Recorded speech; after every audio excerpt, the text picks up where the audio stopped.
为什么绝大部分人赚不到大钱？因为金钱的反噬力非常大。一个人没有很高的德行、贡献、智慧，很难扛得住这种反噬力，就像开真枪时都有一股很强的后退力一样。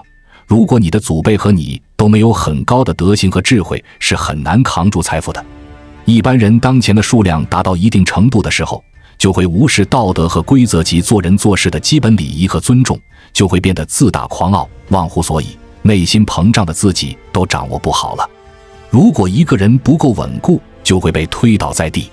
看看我们身边吧，很多人的财富到一定数量的时候就开始飘了，他们作威作福，奢侈无度，无视规则和伦理，破坏公序良俗。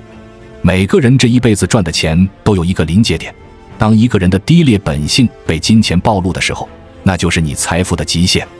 钱就是水，人就是舟，谁可载舟，也可覆舟，厚德载物。一个人拥有多大的品行，就可拥有多大的财富。曾国藩曾说过，一个聪明又有能力的人最忌讳的就是一个傲字。不管你多有钱多成功，一个傲字毁所有。这就是为什么大部分人如果他想要拥有更多的金钱和更高的社会地位，却总是事与愿违，寸步难行的主要原因。因为大部分人无法驾驭太多的金钱和太高的地位，有时候反被金钱和地位所吞噬，最终成为金钱和权力的奴隶。人的一生吃穿福报是有额度的，想要稳步提升自己的金钱和地位，有钱有能力的时候，就要提升自己做人的品德，即狂傲不羁，目中无人，低调做人，多做善事。所谓厚德载物，就是这个理。厚德才能载物，德不配位，必有灾殃；人不配财，必有所失。在现今的商品社会，早已是有钱便是爹，相信很多人都认可这句话吧。可是又有多少人知道，金钱有很强的反噬力，这种力量使许多人不堪一击。无论是过度的权力还是庞大的金钱，如果没有相应的道德准备，都会影响到人的鉴别力和自律力，使他变得脱离社会规范，甚至可能犯下伤害社会的重大错误。一旦有了钱，欲望就会一起爆发，疯狂而无法抑制，对忠诚、诚实也会漠视，对道德规范随性而行。金钱会使人变得贪婪，目中无人，全然忘却了自己和他人之间有责任感与义务。金钱更会让人把涉及到利益的问题作为出发点，没有道德原则可言，只有追逐着自己的利益，一切结果由后遗症来证明。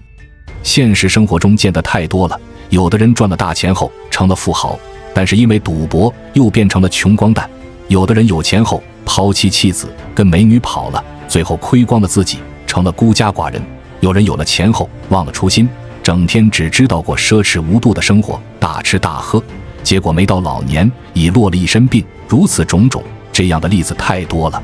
在我们进一步探索之前，别忘了关注才知道并点击小铃铛，我们将继续揭示更多关于金钱的真相，助你迅速实现财务自由。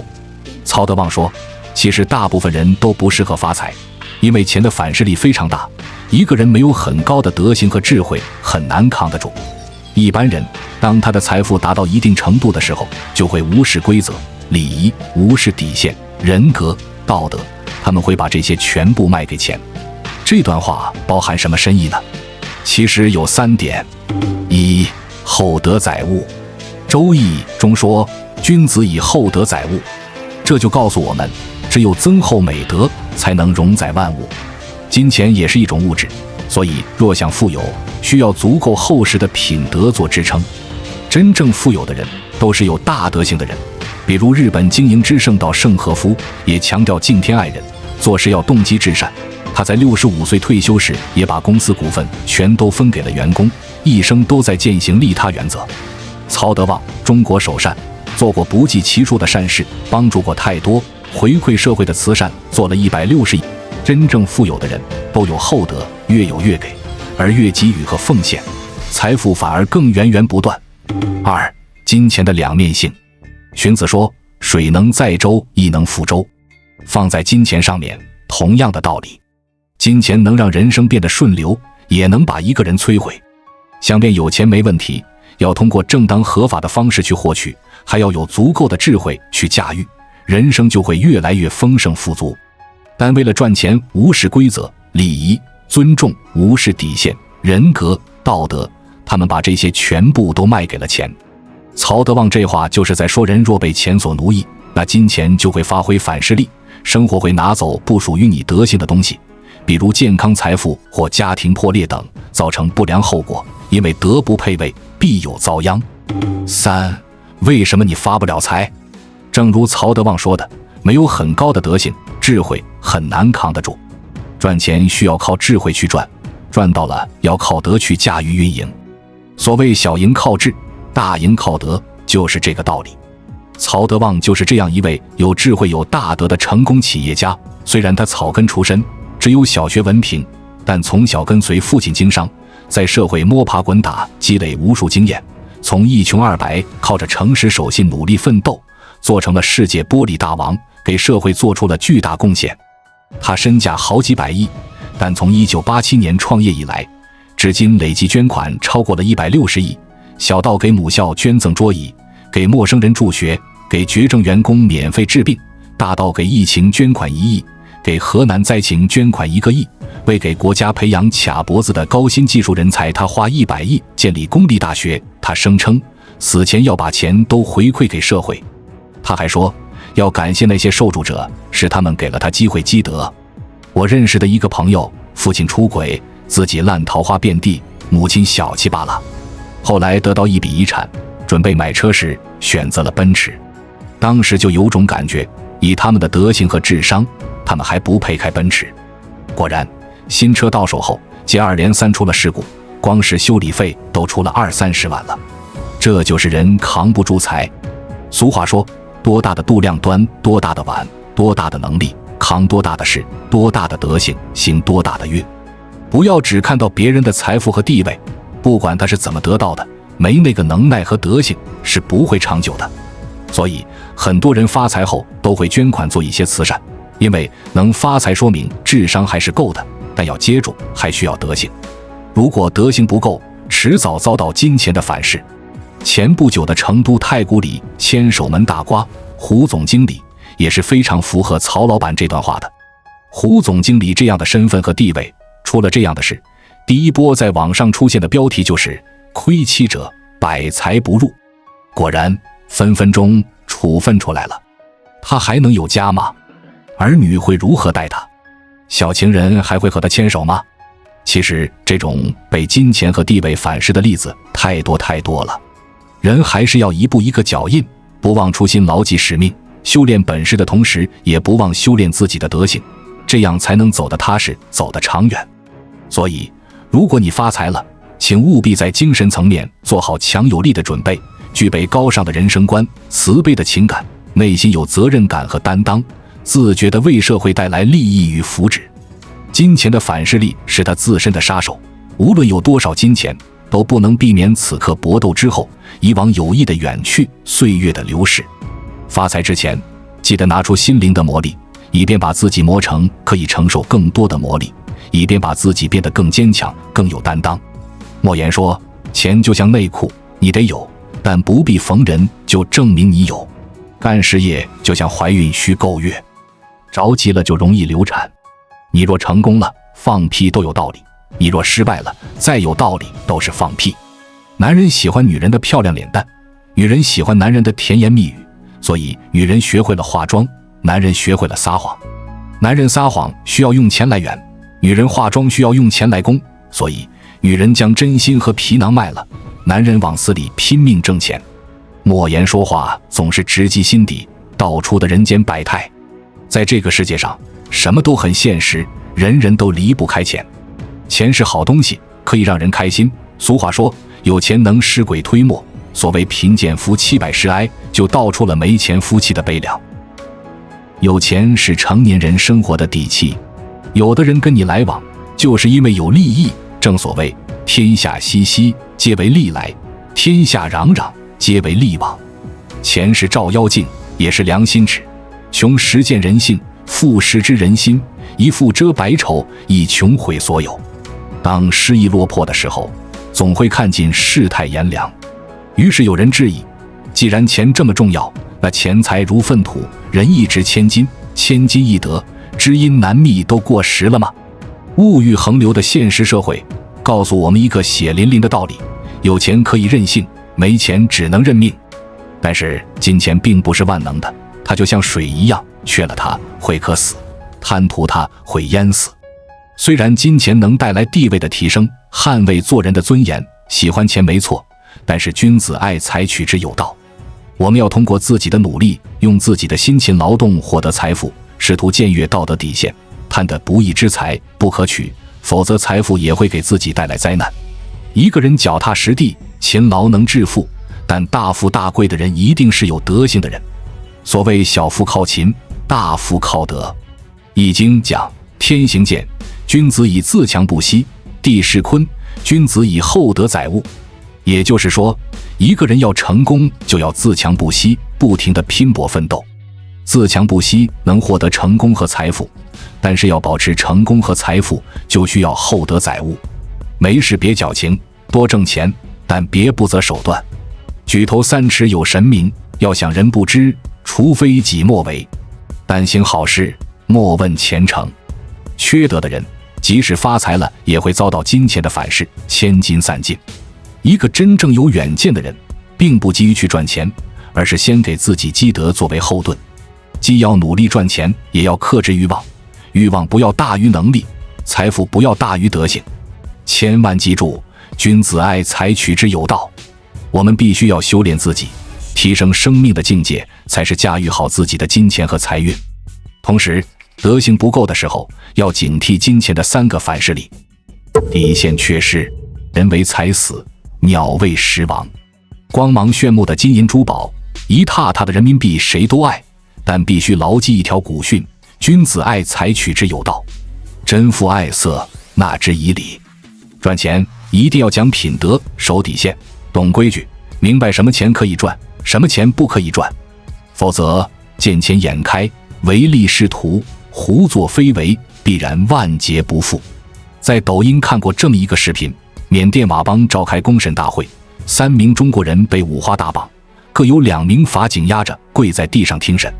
审判结束，都被押上皮卡，到刑场执行枪决。原来这3名中国人来自贵州，最大的30多岁，最小的21岁。他们在缅北打工的时候，发现老街金店的老板刘某非常有钱，他们见财起意，趁夜抢劫金店，并把刘某杀害。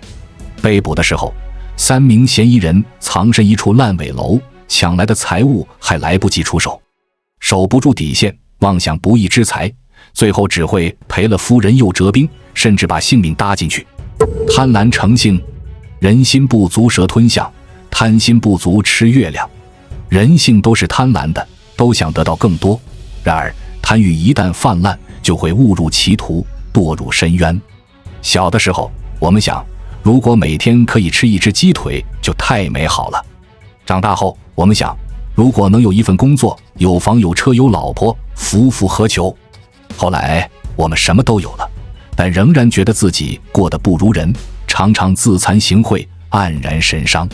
人性的贪欲是没有止境的，我们必须用理性、德行和智慧驾驭自己的贪欲，头脑清醒，有所节制，恪守边界，才能行稳致远。古人说，贪如火，不恶则燎原；欲如水，不恶则滔天。贪欲不加制约，就会蔓延成燎原大火，演变为滔天洪水，毁灭我们的人生。贪婪成性，注定要走向罪恶和深渊，走向吝啬。俗话说，越有钱的人越抠门。很多老板花钱如流水，不是因为他挥金如土，一掷千金，而是他在投资，以换取更大的价值。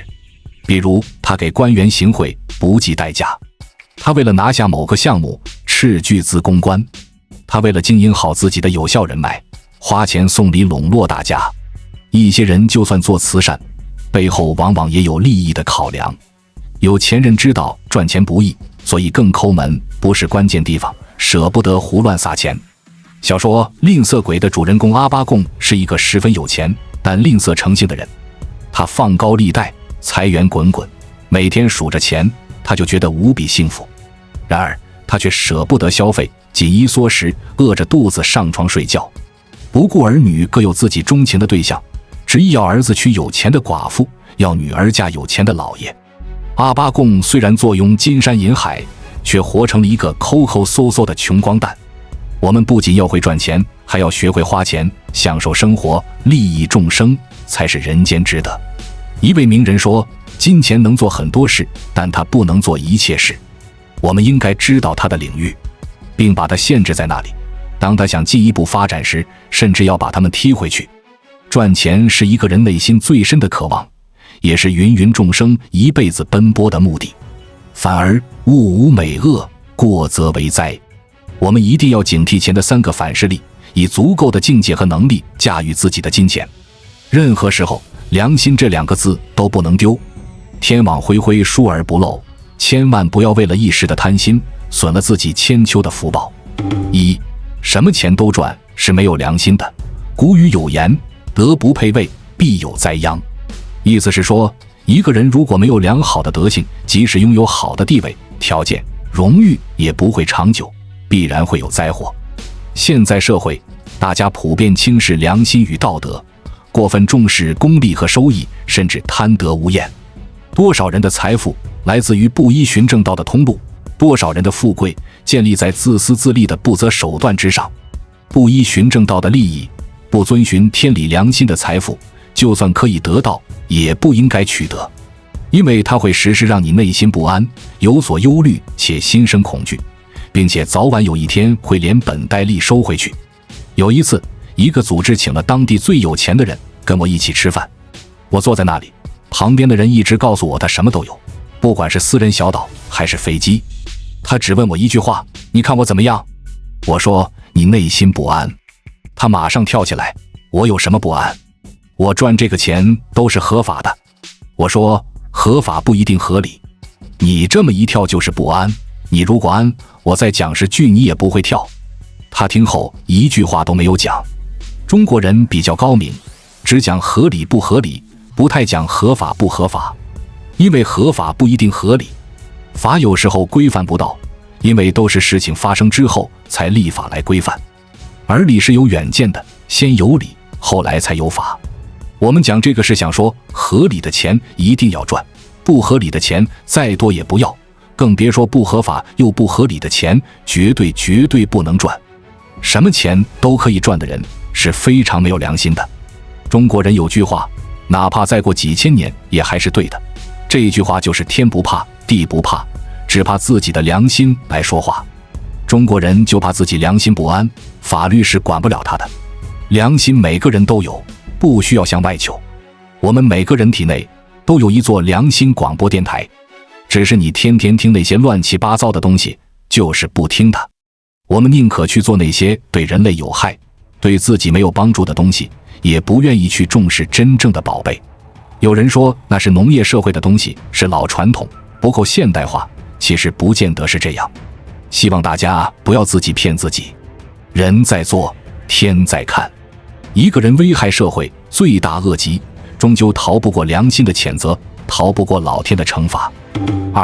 人这辈子能赚多少钱是定数。我们今天讲一句话，只要我们每一个人记住这句话，整个社会就会改变。其实这句话自古以来都在讲，但是我们用最现代的方式来说。什么话？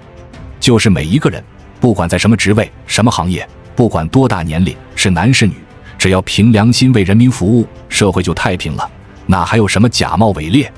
这才叫做大道至简。可是现在我们就是不相信，觉得哪有那么简单。所以人类真的很奇怪，非要搞得很复杂，然后又嫌这么复杂，自讨苦吃而已。其实生死有命，富贵在天，一个人这一辈子能赚多少钱，这是定数。不要急，早把你的额度赚满了，后面一定是亏的。好比水如果装满了，下一步就是往外流。反正一辈子就这么多钱，慢慢赚就好了，何必那么辛苦呢？有人见钱眼开，只要是钱都敢去获取，实际上这其中的祸患是非常可怕的。因为财分为正财和魔财，这就像有财神有魔鬼一样。财神是正神，所给的就是神财，也称为善财，它能带给我们平安，使我们健康幸福。魔鬼给的就是魔财，它会带给我们不平安，使我们不健康也不幸福，厄运不断。一个人得到正财，一家人都很幸福健康平安；得到魔财，不是被绑票就是出意外，一下子就被拿光了。那就是中国人常讲的不义之财。既然是不义之财，怎么可能有好的结果？那如何才能得到正财？还是看你的心正不正。为人处事和天理讲良心，就比较能够很顺当的得到正财，再去做正确的事，你的福报也会慢慢增长。反之，贪婪无度、不择手段去获取的钱财就是谋财，它会不断消耗你的福气。我们再讲清楚一点，其实钱是工具，是手段，永远不是目的，它是来帮助你修德的。一个人面对金钱的态度，就很好地体现出他的道德修养如何，以及他的未来能走多远。3. 牢记3点做事准则。实际上，人一辈子只有能够帮助自己提高道德修养的事情才可以做。凡是伤害自己道德的，把自己道德往下拉的，通通不能做。一句话，一个人做向上提高道德的事情，就越来越接近天，越来越神；做向下拉低道德的事情，就越来越不像人。这个上下是每一个人自己可以做主的，自己可以选择的。我们中国人为什么一辈子很争气，一辈子向上，就是这个道理。为此，在日常生活中，我们提出3点做事的准则，供大家参考。第一，对自己不利、对他人也不利的事情一定不要做，因为损己不利人，等于害己又害人。为什么要做？看起来顺理成章，却也有人在做，实在非常糟糕，无药可救。第二，对自己有利、对他人有害的事情尽量不要做。现在很多人都是这样，寻找法律条文保护自己，替自己编造许多理由，然后自欺欺人的企图瞒天过海就做了。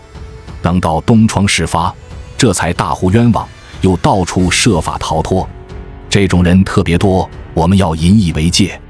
第三，对自己有利、对他人也有利的事情赶快去做。看起来和第一条一样，很容易做到。实际上，这样的事情大家常常推三阻四，因为既然大家都有利，为什么非我做不可？等别人去做，岂不轻松？还可以事后批评几句，表示自己更加高明。但是我们记住，做这样的事情功德无量，一定要去做。古代圣贤告诉我们，人凭良心，自己精进向上提升，可以成神；而自私自利向下沉沦，那就必然成为鬼。当然鬼也不可怕，只要转念向上，同样可以修成神。这当中的要诀便是凭良心为社会人群服务。所以我们每个人在为人处事的时候，都要摸摸良心，看这样做心里安不安。